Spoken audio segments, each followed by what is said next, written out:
Vous avez envie d'utiliser Pinterest pour attirer plus de visiteurs vers votre site ou votre boutique, mais vous vous demandez peut-être si votre thématique ou votre niche fonctionne vraiment sur la plateforme? C'est une question qu'on me pose très souvent. Parce que c'est vrai que Pinterest ne fonctionne pas pour toutes les activités. Mais quand c'est le cas, les résultats peuvent être vraiment impressionnants.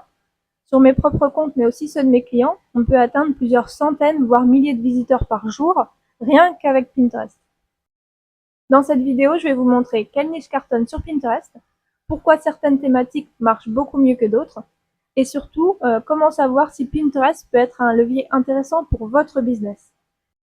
D'ailleurs, si vous voulez que je vous donne mon avis personnel pour savoir si votre thématique ou votre site web sont adaptés à Pinterest, je peux vous proposer un audit gratuit. Donc je vous dirai en fait si ça vaut le coup pour vous de passer du temps sur Pinterest ou pas. Le lien est dans la description. Il faut être honnête, Pinterest ne fonctionne pas pour toutes les activités. Il y a des thématiques qui cartonnent et d'autres pas du tout. La raison principale, c'est que Pinterest en fait c'est pas un réseau social, mais c'est un moteur de recherche visuel. Donc les utilisateurs viennent y chercher des idées concrètes, de l'inspiration visuelle et des solutions à leurs besoins. Donc forcément, les sujets très techniques, abstraits ou ultra spécifiques ont plus de mal à trouver leur place. Alors justement, concrètement, quelles sont les thématiques qui fonctionnent le mieux sur Pinterest en ce moment? Je vais vous donner quelques exemples parmi les plus populaires. La première, c'est la décoration et l'aménagement intérieur. C'est un des domaines les plus populaires sur Pinterest. Les gens cherchent des idées d'aménagement, de décoration selon leur style et selon l'espace. Donc là, par exemple, en ce moment, il y a la déco vintage qui cartonne, donc je vais vous montrer un peu les résultats de recherche qu'on obtient pour ce mot-clé. On peut voir principalement que les épingles qui fonctionnent bien, ce sont tout simplement des photos, mais il y a aussi quelques épingles avec du texte, comme celle-ci par exemple. Ça, ce sont des épingles qui peuvent bien fonctionner aussi, parce que les utilisateurs de Pinterest viennent pour s'inspirer avec des photos, mais ils veulent aussi des conseils pratiques, et avec cette épingle, ils savent que s'ils cliquent dessus, en fait, ils pourront accéder à un article de blog qui va les aider à créer cette ambiance vintage qu'ils recherchent. Donc là, si vous avez un business dans la déco, vous savez que la meilleure chose à faire, dans un premier temps, pour attirer des visiteurs de manière organique depuis Pinterest, c'est plutôt d'avoir un blog avec des articles sur des sujets de déco recherchés, et dans ces mêmes articles, avoir beaucoup de photos d'inspiration et des conseils pratiques. Pourquoi pas des tutoriels pas à pas, si vous êtes dans le domaine du do-it-yourself par exemple.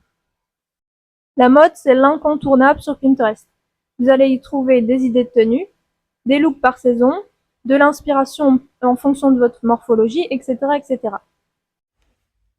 Ici, on a pas mal d'épingles de type collage, comme celui-ci. On a aussi des photos simples pour montrer les vêtements portés. Et on a des montages avec du texte qui incitent à cliquer sur l'épingle pour en savoir plus et avoir des conseils pratiques. Donc si vous êtes dans le business de la mode et que vous vendez des vêtements, alors vous n'allez pas vous contenter d'épingler une photo d'un simple t-shirt ou d'un pantalon sur fond blanc. L'objectif, c'est de faire en sorte que l'utilisateur de Pinterest puisse se projeter avec vos vêtements. Et donc le mieux pour ça, en fait, c'est de montrer des tenues complètes, que ce soit avec des épingles de type collage, ou tout simplement avec des photos de mannequins qui portent vos vêtements. Et si vous le pouvez, c'est aussi une bonne chose d'avoir un blog à côté de ça, où vous donnez des conseils de look en fonction de la saison, de la morphologie ou autre. Ça peut vraiment devenir une étape de votre tunnel de vente. La beauté, c'est également dans le top 5 des thématiques les plus rentables sur Pinterest. Vous allez y trouver des tutoriels, que ce soit make-up, coiffure, ongles, etc., etc.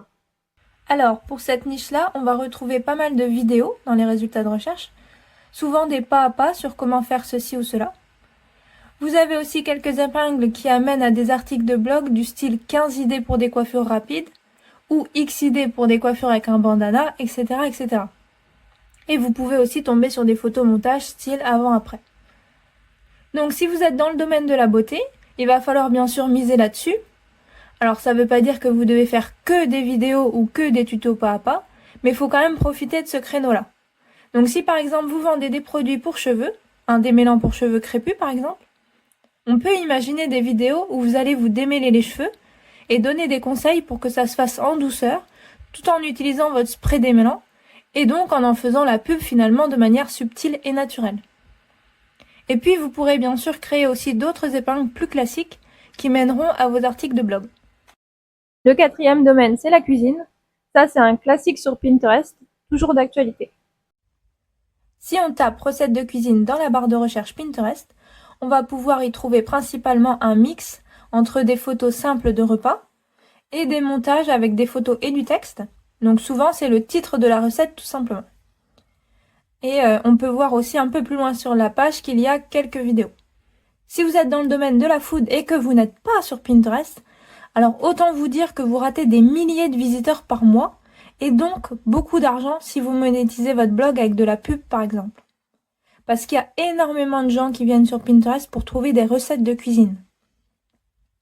Alors c'est un domaine avec pas mal de concurrence, surtout depuis la création de l'intelligence artificielle, puisqu'on voit qu'il y a pas mal de photos rien que sur cette page de résultats qui sont en fait créées en 2 secondes avec l'IA. Mais dans tous les cas, vous avez vraiment intérêt à être présent sur Pinterest. Il suffit d'avoir les bonnes photos, des recettes qui plaisent et surtout une bonne stratégie. Le cinquième domaine qui marche vraiment bien sur Pinterest, c'est tout ce qui est en lien avec la planification d'événements.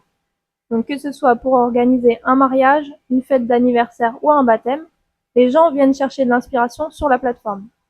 Si on se focalise sur la décoration de mariage par exemple, on va retrouver beaucoup d'épingles très visuelles, avec des photos de déco de table, de fleurs ou encore de robes de mariée.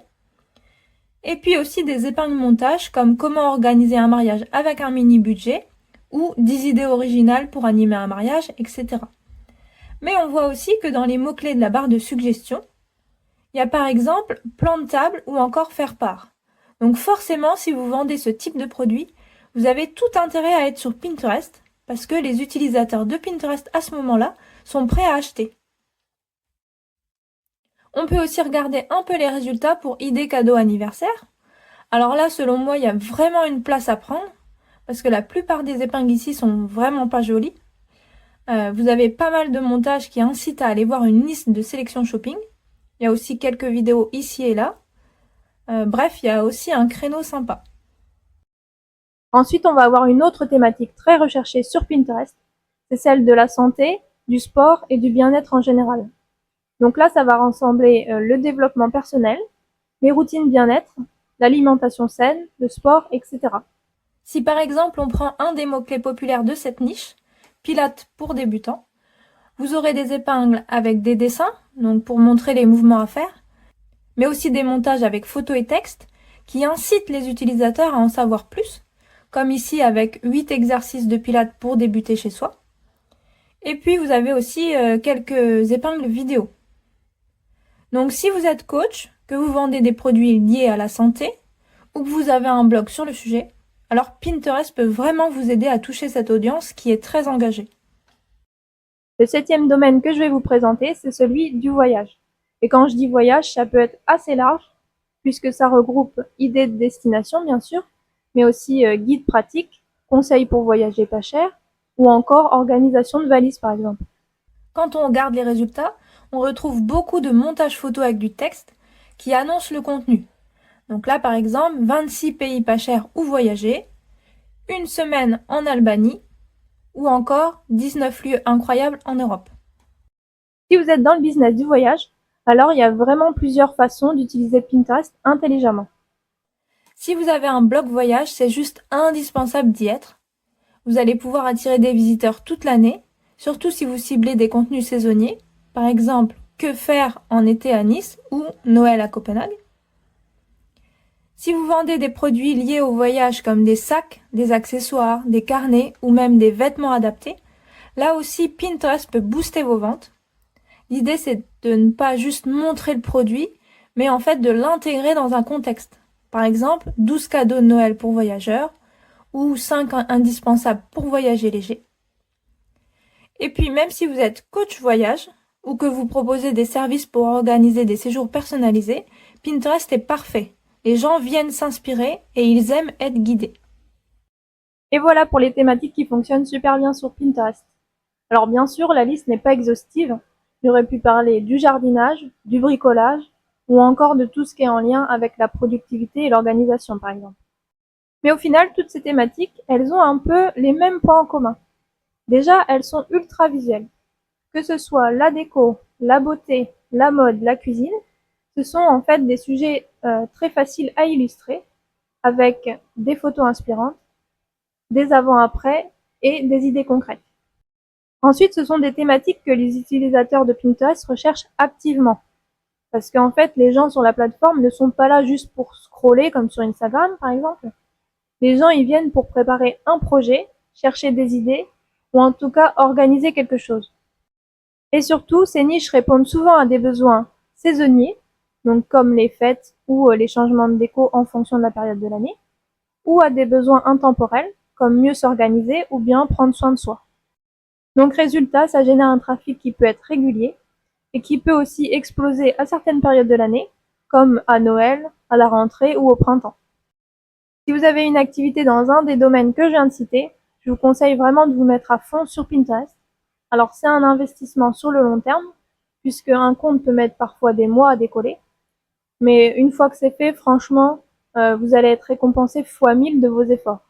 D'ailleurs, dites-moi en commentaire quelle est votre thématique principale, je suis curieuse.